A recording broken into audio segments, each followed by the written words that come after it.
కేంద్రంలోని మోడీ సర్కార్తో దక్షిణాది వార్ పీక్స్కి వెళ్తోంది.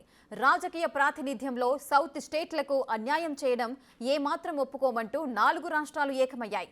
ఎన్డీఏ కూటమిలో భాగమైన ఏపీ దూరంగా ఉన్నప్పటికీ మిగిలిన రాష్ట్రాలు సమరశంఖం పూరించారు. తమిళనాడు ముఖ్యమంత్రి స్టాలిన్ నేతృత్వంలో తాజాగా అఖిలపక్ష సమావేశం నిర్వహించారు. దీంతో దక్షిణాదికి అన్యాయం జరుగుతుందని 4 ముఖ్యమంత్రులు ఖచ్చితంగా చెప్పినట్లయింది. ఇప్పుడు దక్షిణాదికి ఉత్తరాదికి మధ్య డీలిమిటేషన్ వేడి మరింత పెరిగే అవకాశం ఉంది.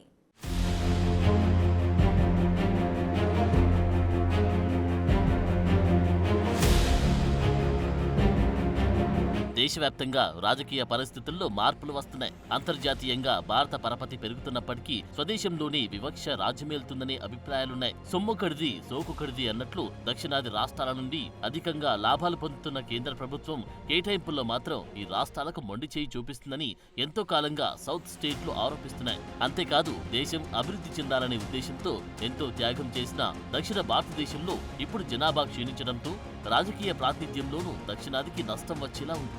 ఈ నేపథ్యంలో వన్ నేషన్ వన్ రూలింగ్ అనే ధోరణిలో బీజేపీ వ్యవహరించడం భవిష్యత్తులో మరిన్ని సమస్యలకు కారణం కానుందనే భావన సదరన్ స్టేట్స్ ను ఆందోళనకు గురిచేస్తుంది. ఈ పరిస్థితిపై ఇటీవలి కాలంలో తమిళనాడు ముఖ్యమంత్రి ఎంకే స్టాలిన్ కి కేంద్రంలోని బీజేపీ పెద్దలకు మధ్య డైలాగ్ వార్ గట్టిగానే నడిచింది. ఈ క్రమంలోనే తాజాగా సీఎం స్టాలిన్ మార్చి 22న చెన్నైలో డీలిమిటేషన్ పై జాయింట్ యాక్షన్ కమిటీ మొదటి సమావేశాన్ని నిర్వహించారు.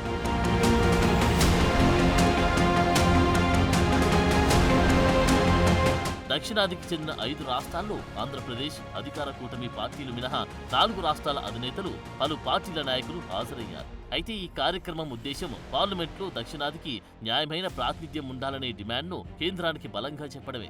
సీఎం స్టాలిన్ దీన్ని జాతీయ ఉద్యమంగా అభివర్ణించడంతో ఈ సమావేశంపై మరింత వేడి రాజుకుంది. అయితే ఈ అఖిలపక్ష సమావేశంపై బీజేపీ నుండి ఘాటైన విమర్శలు వచ్చాయి. స్టాలిన్ నేతృత్వంలోని తమిళనాడు డీఎంకే ప్రభుత్వం కేంద్రంపై రాజకీయ పోరాటం ముసుగులో రాష్ట్ర పాలనా సమస్యల నుండి ప్రజల దృష్టి మళ్లిస్తుందని బీజేపీ నేతలు ఆరోపించారు. అయితే ఇటీవల కేంద్ర హోంమంత్రి అమిత్ షా తమిళనాడు పర్యటనలో దక్షిణాదికి అన్యాయం జరగదన్నట్లు మాట్లాడారు. అయితే ఇక్కడొక ట్విస్ట్ కూడా ఇచ్చారు. అన్యాయం జరగదని చెప్పిన ఆయన న్యాయం జరుగుతుందని మాత్రం హామీ ఇవ్వలేకపోయారు. దీంతో సీఎం స్టాలిన్ ఆధ్వర్యంలో తాజా సమావేశం ఈ ఉద్యమాన్ని తీవ్రతరం చేయడానికి రంగం సిద్ధం చేసింది.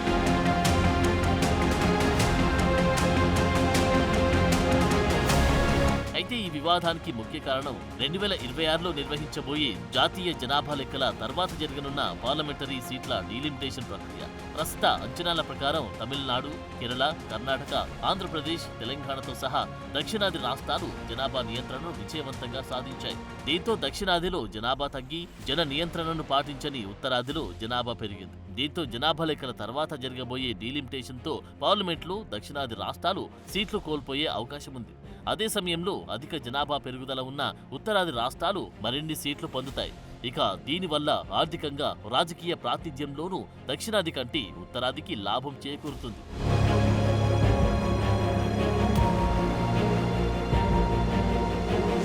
అయితే తాజాగా తమిళనాడులో జరిగిన జేఏసీ సమావేశం డీలిమిటేషన్లో భాగంగా సరిహద్దుల పునర్విభజనకు దక్షిణాది వ్యతిరేకం కాదని, న్యాయమైన సరిహద్దుల పునర్విభజనకు మాత్రమే మద్దతిస్తున్నట్లు స్టాలిన్ వెల్లడించారు. అవసరమైతే ఈ ప్రక్రియను సవాల్ చేయడానికి సమగ్రమైన చట్టపరమైన వ్యూహాన్ని రూపొందించడానికి ఒక న్యాయ నిపుణుల కమిటీని కూడా ఏర్పాటు చేయాలని ప్రతిపాదించారు. దక్షిణాది రాష్ట్రాల హక్కులను కాపాడుకోవడానికి నిరంతర చర్యలు చేపట్టాల్సిన అవసరాన్ని కూడా స్టాలిన్ గుర్తు చేశారు. దక్షిణాది రాష్ట్రాల ప్రాతినిధ్యం తగ్గకుండా ఉండడానికి అవసరమైతే జాతీయ ఉద్యమానికి కూడా వెనకాడమని జేఏసీ ముక్తకంఠంతో వెల్లడించింది.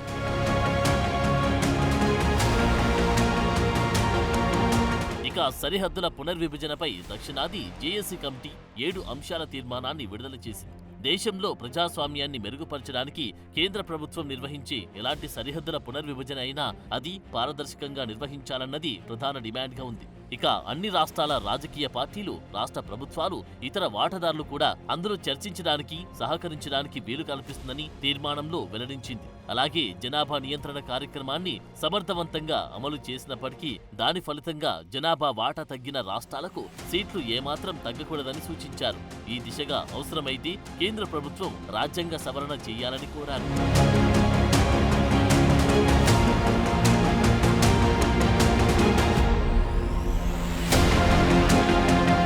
ఇక ఇక ఈ సమావేశంలో పాల్గొన్న కేరళ ముఖ్యమంత్రి పినరై విజయన్ కొన్ని కీలక వ్యాఖ్యలు చేశారు. సరిహద్దుల పునర్విభజన ప్రతిపాదనను దక్షిణాది రాష్ట్రాలపై వేలాడుతున్న డామోక్లెస్ కత్తి అంటే అది డయోనీసియస్ అనే రాజు గురించి పురాతన రోమన్ మోరల్ స్టోరీ. ఈ కథలో డామోక్లెస్ అనే వ్యక్తిని రాజు స్థానంలో కూర్చోబెట్టి రాజు అనుభవించే విలాసాలను ఆస్వాదించే ఛాన్స్ ఇస్తాడు. కానీ అతని తలపై ఒకే ఒక్క గుర్రపు వెంట్రుకతో కట్టిన పదునైన కత్తితో వేలాడదీస్తాడు. అంటే దీని అర్థం ఈ వ్యక్తి నెత్తి మీద సమస్యలు ఎప్పుడు ఉంటాయని చెప్పకనే చెప్పాడు. ఈ కథ ద్వారా సంకుచిత రాజకీయ ప్రయోజనాల ఆధారంగా బీజేపీ ఇలాంటి కసరత్తును చేస్తుందని కేరళ సీఎం విజయన్ ఆరోపించారు.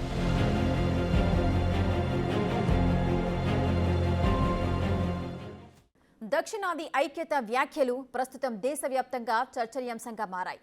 రాష్ట్రాల అభివృద్ధి, కేంద్ర రాష్ట్రాల సంబంధాలు, రాజకీయ ఆర్థిక పరిస్థితుల నేపథ్యంలో ఈ అంశంపై ఆసక్తి నెలకొంది.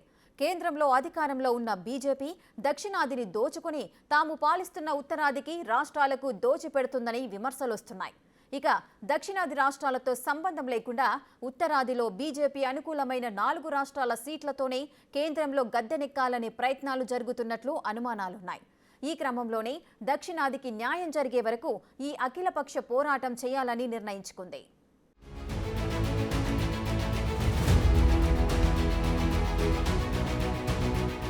తమిళనాడులో నిర్వహించిన అఖిలపక్షం సమావేశంలో కర్ణాటక ఉప ముఖ్యమంత్రి డీకే శివకుమార్, తెలంగాణ ముఖ్యమంత్రి రేవంత్ రెడ్డి, తెలంగాణ మాజీ మంత్రి కేటీఆర్, పంజాబ్ ముఖ్యమంత్రి భగవంత్ మాన్, ఒడిశా కాంగ్రెస్ అధ్యక్షుడు భక్తచరణ్ దాస్, బిజు జనతాదళ్ నాయకుడు సంజయ్ కుమార్ దాస్ బర్మా వంటి పలు రాష్ట్రాల నాయకులు పాల్గొన్నారు. అయితే దక్షిణాది డిమాండ్లకు, సరిహద్దులను నిర్ణయించే దక్షిణాది సూచనలకు మద్దతు ఇచ్చిన మమతా బెనర్జీ నేతృత్వంలోని పశ్చిమ బెంగాల్ అధికార తృణమూల్ కాంగ్రెస్ సమావేశానికి హాజరు కాలేదు. కాగా బిజు జనతాదళ్ అధినేత ఒడిశా మాజీ ముఖ్యమంత్రి నవీన్ పట్నాయక్ ఈ సమావేశానికి వర్చువల్ గా హాజరయ్యారు. జనాభా గణాంకాల ఆధారంగా మాత్రమే సరిహద్దుల పునర్విభజన చేయటం వల్ల జాతీయ ప్రయోజనాల కోసం జనాభా పెరుగుదల రేటును తగ్గించిన రాష్ట్రాలకు అన్యాయం జరుగుతుందని నవీన్ పట్నాయక్ ఓ వీడియో సందేశంలో అన్నారు. అయితే తమిళనాడులో జేఏసీ సమావేశం కొనసాగుతున్న తరుణంలోనే సమావేశ భవనం బయట తమిళనాడు బీజేపీ పార్టీ నల్ల జెండాలతో నిరసన వ్యక్తం చేసింది. బీజేపీయేతర ప్రతిపక్ష పార్టీలు అధికారంలో ఉన్న రాష్ట్రాల్లో పాలనా వైఫల్యాలను కప్పిపుచ్చటానికి ఈ కార్యక్రమం చేపట్టినట్లు బీజేపీ నాయకులు ఆరోపించారు. సమావేశానికి హాజరైన ముఖ్యమంత్రులు సంబంధిత రాష్ట్రాల్లోని దుష్పరిపాలనను దాచటానికి అలా చేస్తున్నారని విమర్శించారు. ఫిబ్రవరి 26న తమిళనాడులోని కోయంబత్తూరులో బీజేపీ కార్యాలయ ప్రారంభోత్సవం సందర్భంగా కేంద్ర హోంమంత్రి అమిత్ షా కూడా ఇలాంటి వ్యాఖ్యలే చేశారు. ఆయన చేసిన ప్రసంగంలో దక్షిణాదికి ఏమాత్రం అన్యాయం జరగదని మోదీ హామీ ఇచ్చినట్లు, పునర్విభజన తరువాత దక్షిణాది రాష్ట్రాలు ఒక్క సీట్ కూడా కోల్పోవని అన్నారు. తమిళనాడు ముఖ్యమంత్రి స్టాలిన్ చేసే వాదనలు ఏమాత్రం నిజం లేదని చెప్పారు. అయితే సీట్ల సంఖ్య దామాషా ప్రకారం తగ్గించమని హోంమంత్రి తప్పుగా హామీ ఇస్తున్నారని విపక్ష నేతలన్నారు. ఇందులో ఇంకా స్పష్టత అవసరమన్నారు. ఇక ఇటీవల తెలంగాణ ముఖ్యమంత్రి సీఎం రేవంత్ రెడ్డి చేసిన వ్యాఖ్యలు దేశవ్యాప్తంగా చర్చకు దారితీశాయి. దక్షిణాది రాష్ట్రాలు తమ రాజ్యాంగ హక్కులను కాపాడుకోవటానికి ఐక్యంగా ఉండాలని తెలంగాణ ముఖ్యమంత్రి రేవంత్ రెడ్డి పిలుపునిచ్చారు. సమాఖ్య నిర్మాణాన్ని బలహీనపరిచే విధానాలను, ముఖ్యంగా ఒకే నాయకుడు, ఒకే పార్టీ వ్యవస్థను ప్రోత్సహించే విధానాలను ప్రతిఘటించాల్సిన ప్రాముఖ్యతను సీఎం రేవంత్ నొక్కి చెప్పారు. తిరువనంతపురంలో జరిగిన మాతృభూమి ఇంటర్నేషనల్ ఫెస్టివల్ ఆఫ్ లెటర్స్ 2025లో మాట్లాడుతూ రేవంత్ రెడ్డి ఈ వ్యాఖ్యలు చేశారు. దశాబ్దాల పాటు కుటుంబ నియంత్రణ విధానాలు పాటించి మెరుగైన సంక్షేమ కార్యక్రమాలు అమలు చేసే స్థితిలో దక్షిణాది రాష్ట్రాలున్నాయని, ఈ రాష్ట్రాలు ప్రగతిశీల విధానాలను అవలంబిస్తున్నా ఎందుకు శిక్షకు గురవుతున్నారంటూ సీఎం రేవంత్ ప్రశ్నించారు. ఈ క్రమంలోనే రాజ్యాంగబద్ధంగా దక్షిణాది రాష్ట్రాలకు రావాల్సిన హక్కులు సాధించుకోవటానికి పోరాడాలని తాజాగా తమిళనాడు వేదికగా అఖిలపక్షం నిర్ణయించినట్టు తెలుస్తోంది.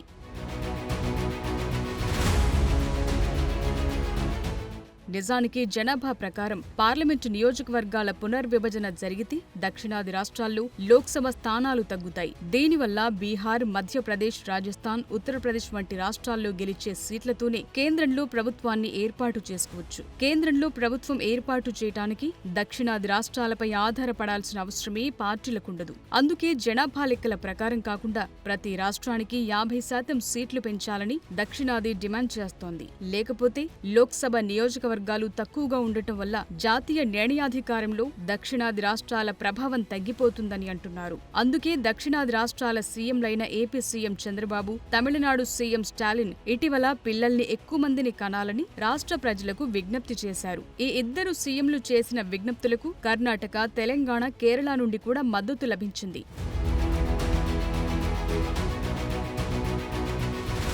అయితే డీలిమిటేషన్ తరువాత ప్రతి రాష్ట్రానికి లభించే సీట్ల సంఖ్య డీలిమిటేషన్ కమిషన్ ఏర్పాటు చేసినప్పుడు వచ్చే బేస్ సగటు జనాభాపై ఆధారపడి ఉంటుంది. కాబట్టి జనాభా ఆధారంగా మాత్రమే డీలిమిటేషన్ జరిగితే దక్షిణాది లోక్సభ సీట్ల వాటా 19% తగ్గొచ్చు. అదే సమయంలో హిందీ మాట్లాడే రాష్ట్రాల వాటా దాదాపు 60% పెరగొచ్చు. ఇక్కడ దక్షిణాదికి ప్రాతినిధ్యం తగ్గటం అంటే దక్షిణాది రాజకీయ ప్రభావాన్ని కోల్పోవటమే.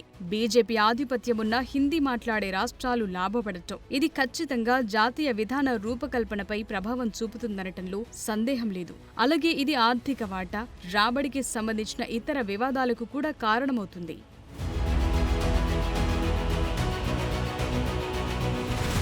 నిజానికి జనాభా పెరుగుదలను నియంత్రించే రాష్ట్రాలు నష్టపోకుండా ఉండటానికి 42వ, 84వ రాజ్యాంగ సవరణలు జరిగి డీలిమిటేషన్ ప్రక్రియ 2026 వరకు ఆగిపోయింది. అయితే ఈ గడువు సమీపిస్తున్న తరుణంలో దక్షిణాది రాష్ట్రాలు తమ ప్రాతినిధ్యం తగ్గుతుందని తీవ్రంగా ఆందోళన చెందుతున్నాయి. అందుకే గతంలోనే దక్షిణాది ముఖ్యమంత్రులు ప్రధాని మోదీకి లేఖలు కూడా పంపారు. లోక్సభ, రాజ్యసభల్లో ఏ రాష్ట్రం ప్రాతినిధ్యం తగ్గకుండా ఉండే విధంగా డీలిమిటేషన్ కసరత్తును నిర్వహించాలని అభ్యర్థించారు. అయితే కేంద్రంలోని బీజేపీ ప్రభుత్వం 1 లీడర్ 1 పార్టీ ప్లాన్ చేస్తుందనే విమర్శల మధ్య దక్షిణాది రాష్ట్రాలన్నీ ఒకే తాటిపైకి రావాలని నిశ్చయించుకున్నాయి. దక్షిణాదికి న్యాయం జరిగేంత వరకు ఈ ఉద్యమాన్ని కొనసాగించాలని నిర్ణయించుకున్నాయి.